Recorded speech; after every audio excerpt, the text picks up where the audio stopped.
Hello, everyone, and welcome to the 6th installment of Westchester Knicks Weekly. I'm your host, Alex Fasano. The New York Knicks signed former Westchester Knicks guard Chasson Randle upon his release from the Philadelphia 76ers.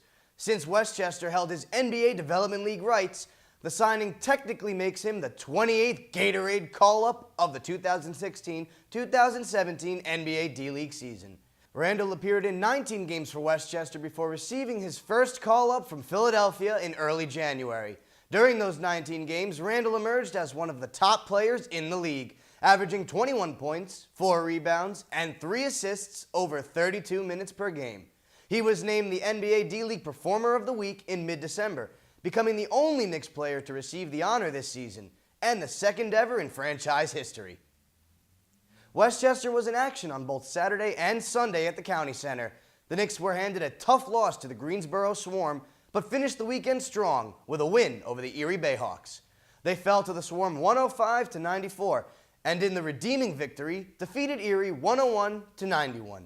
After the weekend, Westchester moves to 16-21 on the season. The Knicks currently sit in the third place of the Atlantic Division and are 6.5 games back against the division-leading Maine Red Claws. The month of March begins with the Knicks' second 5-game road trip of the season. These spread over 2 weeks and include trips to Fort Wayne, Canton, Maine, and Long Island. The next home affair comes on March 16th against the Long Island Nets. Coming up, we give our in-depth analysis of Westchester's previous 2 matchups. If you build it, they will come. Coming to Iona in the fall 2016, a new master's program in sports communication and media, taught by industry professionals. Students train and work with the Fantasy Sports Network and ESPN3 as producers, directors, and reporters for live shows and events. Advanced students take their skill to the big stage with pro coverage in Westchester County and the tri-state area. Hi, I'm Anthony Carlo, and I'm at the Madison Square Garden Training Center. As the season progresses, he'll be allowed to go deeper into bowl games. The Jets, winners of 5 in a row, sit at 10-5 and control their own playoff destiny as they head to Buffalo for the regular season finale. The biggest sports networks are located just 30 minutes from Iona's New Rochelle campus. Don't wait for it to happen. Make it happen. Iona and you.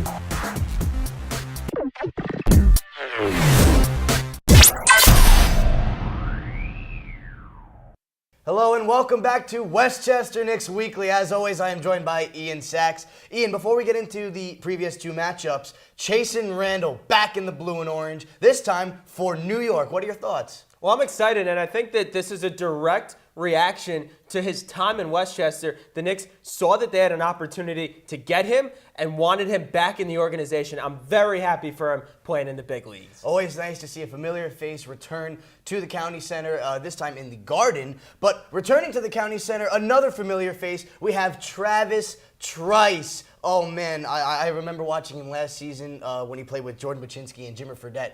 I know you are one of his biggest supporters. Ian, what are your thoughts on Travis Trice returning to the blue and orange? I loved Trice back when he was at Michigan State in college. I've watched him for years, and this is a great move for the Westchester Knicks. This is going to turn their season around, and they're going to need it heading into the stretch if they want to get back to the playoffs. Trice, 15 points per game last season with them, almost 6 assists per contest, 3 rebounds. He can do it all. And the biggest thing for me is the assist. He's going to be the point guard running the offense for Coach Miller.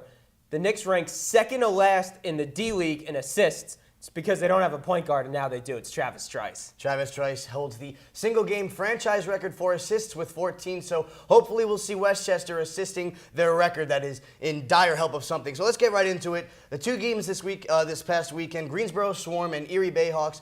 We saw Westchester fall a little short to Greensboro. John Jenkins only with 20 points. He had 8 total rebounds, so he did provide a little help, but nothing that we see out of the ordinary from him. I mean, we know John Jenkins is going to put up 20. We know he's going to help us out with the offense, but they're missing, again, the Plumlee, the Endor, the Baker. So what exactly was Westchester's downfall against this Greensboro team? I think it was the defense, especially on the three-point line. Greensboro is the worst three-point shooting team in the D-League, and they outshot the Knicks from the three-point line. The Knicks rank in the top 5. Greensboro, the last place team in three-point shooting, simply cannot happen. So it's bad shooting on Westchester's part, and it's bad defense also on Westchester's part. We spoke to Courtney Fells after the game. He was utterly disappointed. Even with their schedule, they just flew in here today at 2 o'clock and played last night. We should have been the guys that's attacking them instead of them attacking us, and it's just disappointing. And I'm very frustrated with our effort. Courtney Fells not too far behind with John Jenkins. He had 18 points and 6 rebounds. Again, we say this every week. Who's going to step up for Westchester? Will be off the bench with Wafer. Maybe it'll be Damian English. This week it was Courtney Fells. And again, Von Wafer, too, is still a factor. 12 points. He had 3 turnovers for Westchester. So everybody is touching the ball. Everybody's getting a little play in this matchup. Well, I think I like it that Westchester got to see what they can do without the big stars that are jumping back and forth to the NBA. But the thing that scares me is they only put up 94 points. In the D-League, everyone is averaging at least 99 and a fraction points per game. They're only putting up 94 with this group. That scares me a lot. Now, we did see all the call-ups back down in Westchester on Sunday and a different result. Sunday, the Erie Bayhawks came to town. They defeated them 101-91. So, again, Westchester is reaching that 100-point plateau, but they had the big men in Maurice Endor. They had the Marshall Plumlee. Even Ron Baker came up, scored 16 points for the team. So, again, all these assignees doing their jobs, these big 3 names. I guess you could say the big 3 for Westchester because they're the 3 main guys that are always getting called up, called down.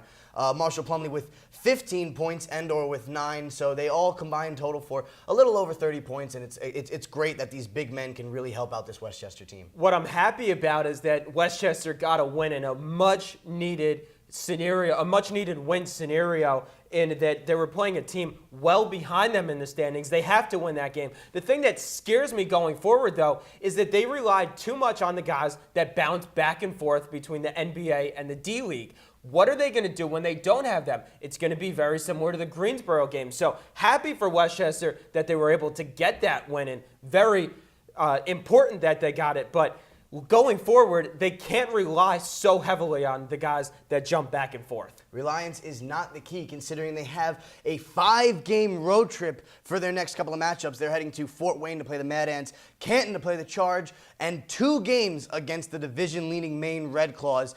Always a thorn in Westchester's side since the inauguration of the team. What is Westchester going to have to do on this insanely long road trip that they've been so accustomed to? What is Westchester going to have to do to really step up and potentially make a playoff run? Well, what I want to say is rely on Travis Trice, because he's the veteran. Even though he's only new to this team now, he's the veteran, having played all last season, having seen Westchester be good enough to make it to the playoffs. I want to say they need to go to Trice right away and incorporate him as much as possible in this offense, because I really, really think that he is the key that is going to spark Westchester to the playoffs this season. Travis Trice hopefully is the key needed for Westchester to turn this season around. They sit at 16-21 heading into this 5-game road trip. Well, that's all the time we have today. For Westchester Knicks Weekly, as always, I'm Alex Fasano. He's Ian Sacks. We'll see you next time.